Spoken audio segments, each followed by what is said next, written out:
भाजपा के विराटनगर से विधायक और प्रदेश प्रवक्ता कुलदीप धनखड़ और जमवारामगढ़ विधायक महेंद्र मीना ने आज प्रेस वार्ता कर कांग्रेसी नेताओं के अनर्गल बयान की कड़ी शब्दों में निंदा की।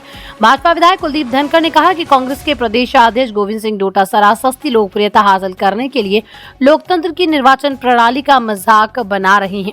कांग्रेसी नेता प्रदेश के मुखिया का नहीं बल्कि प्रदेश की जनता का अपमान कर रहे हैं। लोकतंत्र में जनता की सेवा ही सबसे बड़ा धर्म है और भाजपा के मुख्यमंत्री भजन लाल शर्मा तथा सभी मंत्रिमंडल इसी ध्येय के साथ जनकल्याणकारी कार्य कर रहे हैं। भाजपा विधायक कुलदीप धनखड़ ने कहा कि कांग्रेस के नेताओं को प्रदेश की जनता ने पहले विधानसभा चुनावों में और अब लोकसभा चुनावों में दरकिनार कर दिया है। राजस्थान कांग्रेस के अध्यक्ष होने के नाते डोटासरा को अपने शब्दों में मर्यादा और मुख्यमंत्री की पद की गरिमा का ध्यान तो रखना ही चाहिए। राजस्थान की पूर्ववर्ती कांग्रेस सरकार के राज में युवाओं के भविष्य के साथ खिलवाड़ हुआ। प्रदेश में 19 पेपर लीक हुए। RAS परीक्षा में डोटासरा के रिश्तेदारों के चयन पर सवाल खड़े हुए। प्रदेश में भ्रष्टाचार चरम पर पहुंच गया था। अपराधियों के हौसले बढ़ गए। भाजपा विधायक कुलदीप धनखड़ ने कहा कि राजस्थान के मुख्यमंत्री भजन लाल शर्मा ने 6 माह के अल्पकाल में कांग्रेस राज के दौरान पेपर लीक के मामले में कार्रवाई करते हुए SIT का गठन किया और 100 से अधिक माफियाओं को सलाखों के पीछे पहुंचाया। प्रदेश में संगठित अपराध को समाप्त करने के लिए टास्क फोर्स का गठन किया। प्रदेश की जनता के लिए ERCP तथा यमुना जल समझौते जैसे ऐतिहासिक कार्य किए। प्रेस वार्ता को संबोधित करते हुए जमवारामगढ़ विधायक महेंद्र मीना ने कहा कि प्रधानमंत्री नरेंद्र मोदी ने अंतिम पंक्ति में बैठे गाँव से आने वाले किसान के बेटे को मुख्यमंत्री बना दिया तो कांग्रेसी नेताओं को ये बात हजम नहीं हो रही है। कांग्रेस में सभी नेताओं के बयान एक परिवार के खास लोगों को खुश करने के लिए दिए जाते हैं। कांग्रेस के राष्ट्रीय अध्यक्ष जो दलित परिवार से आते हैं उन्हें जिस कदर दरकिनार किया गया वो स्पष्ट करता है कि कांग्रेस खास की चटुकारिता व आम व्यक्ति को दुत्कारने का काम करती है। भाजपा विधायक महेंद्र मीना ने कहा कि मुख्यमंत्री भजन लाल शर्मा के लिए अशोभनीय शब्दों का इस्तेमाल करने वाले प्रसादी लाल भूल गए कि CM भजन लाल शर्मा ने मुख्यमंत्री आयुष्मान आरोग्य योजना में कैंसर जैसी गंभीर बीमारी को भी डे केयर पैकेज में शामिल किया है। इसमें जरूरतमंदों को काफी मदद मिल रही है। इतना ही नहीं, प्रदेश की जनता के लिए आयुष्मान आरोग्य मंदिर और सामुदायिक स्वास्थ्य केंद्रों में 75,000 स्वास्थ्य मेलों का आयोजन भी करवाया गया। तो सड़क दुर्घटनाओं में जीवन रक्षा के लिए काम करते हुए 25 एडवांस लाइफ सपोर्ट एम्बुलेंस सुविधा शुरू की गई। प्रदेश के चिकित्सा संस्थानों में आला अधिकारियों ने अभियान चलाकर 13,000 से अधिक निरीक्षण किए और लचर चिकित्सा व्यवस्था को सुदृढ़ किया। तो वो तो फैसला करने की स्थिति में नहीं थे। सारे फैसले आपके बड़े घर से होके आते थे। तब तो आपको 25% याद नहीं आता और एक किसान का बेटा मुख्यमंत्री बन गए तो आपको सहन नहीं होता। ऐसा ही राजस्थान में लगभग 70 लाख युवाओं के भविष्य के साथ आपने खिलवाड़ करने का काम किया। कितनी बार एग्जाम बार रिपीट होती थी, उसकी आवश्यकता क्यों पड़ी? अगर आपकी सरकार सावधानी बरतती तो ये नौबत आज राजस्थान में नहीं आती। जो बेरोजगारी बढ़ी है उसका सबसे बड़ा कारण भी कोई है तो राजस्थान में कांग्रेस पार्टी है। और बहुत सारे प्रकरण मैं आपको ध्यान दिलाना चाहता हूं।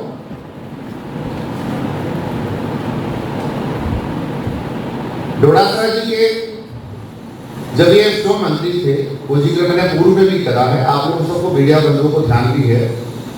CM के सामने एक शिक्षा मंत्री जब आप मौजूद हो और मुख्यमंत्री उस अवसर पर उपस्थित हो, उनके सामने उसी महकमे के लोग ये कहें कि पर्ची से काम होता है, खर्ची से काम होता है, वो शायद सब बातें हुई है। और राजस्थान में इनकी सरकार हमेशा पर्ची और खर्ची पर ही चलती आई है। शायद इनको सपने में भी यही याद आता है कि हमारी सरकार में ऐसा होता था। भारतीय जनता पार्टी एक लोकतांत्रिक पार्टी है, देश और दुनिया की सबसे बड़ी पार्टी है और उसके राजस्थान के मुख्यमंत्री भजन लाल शर्मा जी हैं। आप अपनी पार्टी का हिसाब लगाइए, भारतीय जनता पार्टी की चिंता ना करें। और मैं एक बात और आपके माध्यम से पूछना चाहता हूं, जब राजस्थान में खेल चला कांग्रेस में अशोक गहलोत जी का सचिन पायलट जी का, तब गोविंद सिंह डोटासरा किनके साथ थे? उनकी पर्ची किसने भेजी थी दिल्ली में? वो अध्यक्ष बने और सबसे पहले पाला छोड़ने का किसी ने काम किया तो उनका नाम भी गोविंद सिंह डोटासरा है।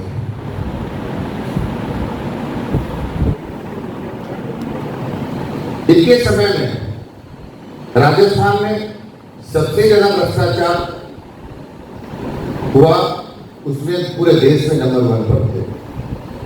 और 5 साल का जो शासन रहा, अपराध के मामले में, क्राइम के मामले में कांग्रेस पार्टी राजस्थान नंबर 1 पर रहा है।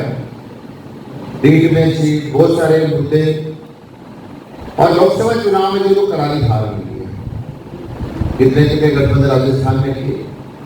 ये राजस्थान की वो जनता है जो हमेशा सम्मान के लिए जानी जाती है। राजस्थान को, प्रदेश को हमेशा वीरों की धरती रही, और राजस्थान की जनता ने वो निकालने का काम किया है। वो कहते हैं ना, बिना पानी के मछली जिंदा रह नहीं सकती। कांग्रेस की हालत भी हुई है कि कांग्रेस बिना राज के कभी रह नहीं सकती, और राज से बाहर जाकर ये सब चीजें बिल्कुल अपनी मर्यादा भूल जाते हैं।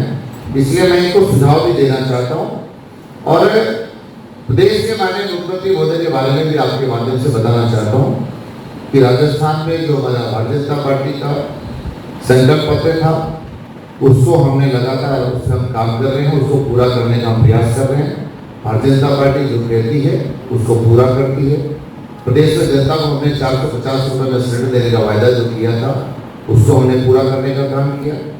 और बहुत सारी ERCP योजना के बारे में मैं चर्चा आप लोगों से करना चाहता हूँ। यमुना जल समझौता, ये 2017 में भाजपा की सरकार राजस्थान में थी, मध्य प्रदेश में हमारी सरकार थी, और हम ही ने ये ERCP योजना का निर्माण किया था। DPR हमने क्या करवा ली, जो कि राजस्थान मध्य प्रदेश में हमारी सरकारें चली गई, इस कारण से ERCP पेंडिंग रही। और 18 दिन का कांग्रेस का शासन राजस्थान में आया, तो 5 साल तक लगातार ये लोग ERCP के नाम पर राजनीति करते हैं। चाहे कोई चुनाव आता था, ERCP याद करते थे।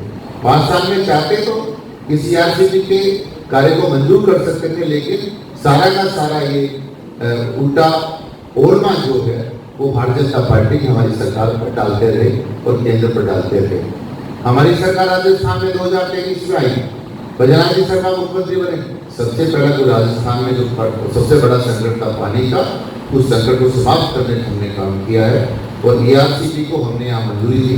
हमारा जो यमुना का पानी यहाँ राजस्थान में आना है, उसके काम को हमने मंजूरी दी।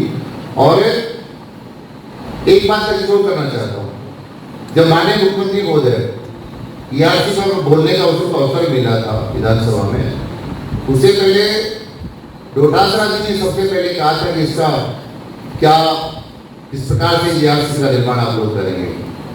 जिस समय मुख्यमंत्री महोदय ने वहां अपना वक्तव्य दिया, अपनी बात विधानसभा में रखी, तो उस समय डोटासरा जी एक शब्द नहीं बोल पाए। आप किसान के बेटे हो, राजस्थान में पानी की बड़ी किल्लत है, आपने 5 साल में क्या किया? जो JJM का पैसा था, भारत सरकार का पैसा था, उस पर आप पूरा रिकॉर्ड उठाकर देख लीजिए। इस सारे के सारे पैसे को का दुरुपयोग इन लोगों ने किया। जितना पैसा भारत सरकार ने भेजा, उस पैसे में से इन लोगों ने 25% भी काम नहीं किया। उनका उदाहरण देना चाहता हूँ, क्योंकि मैं भी जनता ने मुझे सुनकर भेजा राजस्थान विधानसभा में। टैंकों का निर्माण होना था, टैंकों का निर्माण करवाया तो हल्की क्वालिटी लोगों ने लगाई, कहीं टंकियाँ गिरी, कैजुअलिटी हो गई, पाइपलाइन को डाली, पाइपलाइन डाली, उनके आपके ट्यूबवेल को खोदने से ट्यूबवेल खोद नहीं पाए, कनेक्शन होने से कनेक्शन करा नहीं पाए, डिमांडों की सफाई लोगों ने नहीं करवाया, उनकी टेस्टिंग ही नहीं करवाई। और हमने कहा था हर घर तक जल नल पहुंचाने का हम लोग काम करेंगे।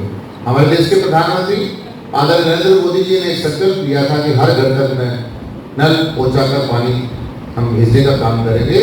उस योजना को राजस्थान में क्योंकि कांग्रेस की सरकार ने ताड़कार करने का काम किया, और आज आप देख सकते राजस्थान में पूरे में JJM के पैसे को बर्बाद कर चले गए। अगर ये 5 साल इसी को संभाले होते तो राजस्थान में